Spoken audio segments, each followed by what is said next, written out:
네, 오늘 제목이 천사 같은 하이, 끝엔 악마 같은 발. 여러분 이 노래 아십니까? 블랙핑크의 음악인데요. 제가 부르려고 했는데 우리 제작진들이 만류에 만류를 해서 제가 부르지는 않겠습니다. 어제 뉴스 기사로 접한 내용을 보시면 일단 블랙핑크 멤버들 중에서는 로제만 제외하고 다른 멤버들은 거액의 계약금으로 이제 다른 회사와의 계약을 한다. 여기에 대해서는 완전하게 제대로 소식이 전해지고 있는 것 같지는 않아요. 완전하게 이제 YG 엔터테인먼트 쪽에서 공식 입장을 밝힌 겁니까? 아니요, YG 엔터 쪽에서는 공식 입장은 나온 게 없습니다. 그렇죠. 특히 이거 같은 경우에는 이게 사람에 대한 계약이기 때문에 막판에 어떻게 뒤집어질지 모른다라는 점도 좀 핵심적인 포인트다라고 보셨으면 좋겠는데 네. 일단 지금 우리나라 아이돌 산업 같은 경우에는 처음에 계약을 7년 계약을 표준 계약으로 하고 있습니다. 그러면서 초반에는 뭐 마케팅도 해야 되고 앨범도 제작해야 되고 여러 가지를 해야 되다 보니까 이 부분에서 7년 계약을 하고 그러면은 7년째, 첫 7년째에 어느 정도 결정이 납니다. 성공인가 실패인가. 이미 성공을 했죠, 블랙핑크는. 그렇죠.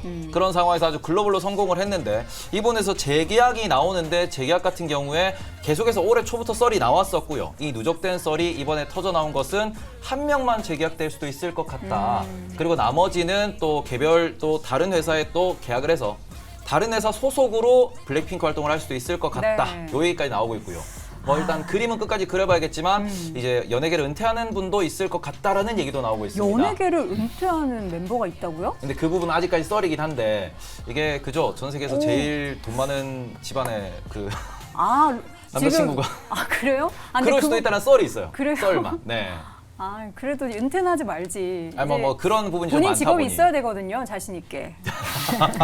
결혼을 해도 본인 직업을 유지해야지 우리가 목소리를 내고 살 수가 있습니다. 네, 핵심적인 문제는 결국에 네. 7년 룰에서 계속해서 이게 누적돼서 그쵸. 바뀌고 있다라는 거고 BTS 같은 경우에는 오히려 7년 룰에서 오케이가 됐죠. 네. 네, 이런 부분이 이제 사람과 회사 간의 관계고 사람을 키우고 사람과 같이 하는 거다 보니까 항상 리스크로 작용한다. 이게 엔터주의 문제다라고 보시면 좋을 것 같습니다. YG 엔터테인먼트 지금 일단 블랙핑크가 뭐 같이 활동을 한다라고 하더라도 이게 좀 각자의 회사에서 활동을 하게 된다면 매출 구조에 있어서도 많이 깎이는 문제가 발생할 것 같기도 하고 주가는 이미 좀 큰 타격을 좀 받은 것 같아요. 네, 근데 이제 여기서 핵심 포인트는 품어도 문제 아닙니까? 품어도 문제다. 아, 계약금이 너무 또 커지니까. 그러니까 계약금도 문제겠지만 계약금은 뭐 일회용 비용이니까 그렇다 치고 그러면 만약에 계약을 했을 때 어떤 수익 조건으로 빼버리- 될까요? 아, 뭐 이제 8대2? 그동안에 만약에 7대3이었으면 이 바뀌겠죠. 내가 7, 회사가 3.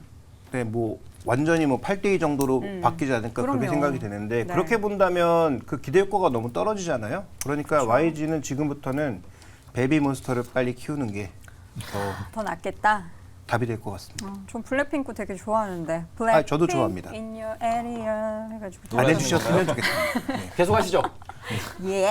자, 시간이 되면 하겠고 지금 시간이 없어서 제가 못하는 겁니다. 자, 이재우 교수님. 예. 블랙핑크뿐만 아니라 지금 사실 하이브 같은 경우에는 7년 룰을 깨고 어쨌든 다시 한번 계약을 한다고 해도 주가는 떨어지고 있어요. 이러면 안 되는 거 아니에요? 네, 하이브 지금 반등 좀 주고 있습니다. 반등 오늘 조금 나오니까. 예, 그렇습니다.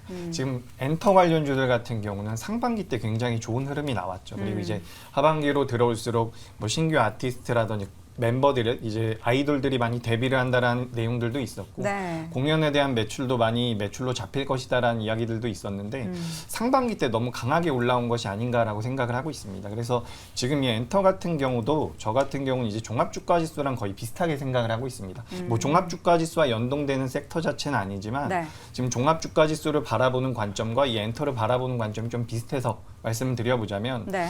지금부터 한 일주일 정도가 굉장히 중요하다라고 봅니다. 만약에 여기서 더 꺾이게 된다면 이건 어쨌든 주가라는 것은 추세를 타고 움직이기 때문에 아주 강력한 호재가 나오지 않는다라면 반전이 쉽지 않을 거라고 보고 있기 때문에 이 엔터 쪽에 대한 투자를 고려하시는 분들 같은 경우는 한 일주일 정도는 좀 추이를 보시는 게 맞다라는 의견 드리겠습니다. 네, 일주일 정도 추이를 조금 더 지켜보자. 네, 일주일도 일주일인데 연말까지 움직임도 궁금합니다. 우리 김대중 교수님은 네? 엔터주를 어떻게 좀 긍정적으로 보시는지. 저는 소녀시대 이후로 아이돌을 따라가지 못하고 있어가지고요. 불핑 노래를 이제 애들이 좋아해서 네. 출퇴근할 때 제가 지난번에도 말씀하셨잖아요. 연속 듣기로 들었는데도 이해가 잘 안 되더라고요. 대신에 저는 아이유 굉장히 좋아합니다. 아이유 좋죠. 그 카카오 엔터 얘기 한번 해볼까요? 그럴까요? 아이유를 굉장히 좋아하는데 카카오 엔터에 대한 시장에서 관심도가 굉장히 높죠. 그런데 이제 IPO 상장 관련해서 우리가 판단을 해보게 되면 주식을 상장할 때 그 기업의 최절정기에 마사지를 통해서 상장시키거든요. 기업 가치가 최절정일 때. 근데 카카오엔터 같은 경우는 최근에 실적이 좋지 않습니다. 네. 그래서 당장에 뭐 지난번에 상장 추진했다가 다시 되돌리긴 했습니다. 근데 당장에 올해 또 내년 초까지 상장 가능성은 커 보이지 않는다. 아, 그래요? 왜냐하면 기업의 가치가 최절정기가 아니기 때문에. 그럼 최저임적기로 올라가려면 아무래도 상당 기간, 그게 한 2년 이상은 걸리겠네요. 그렇죠. 올해는 적자죠.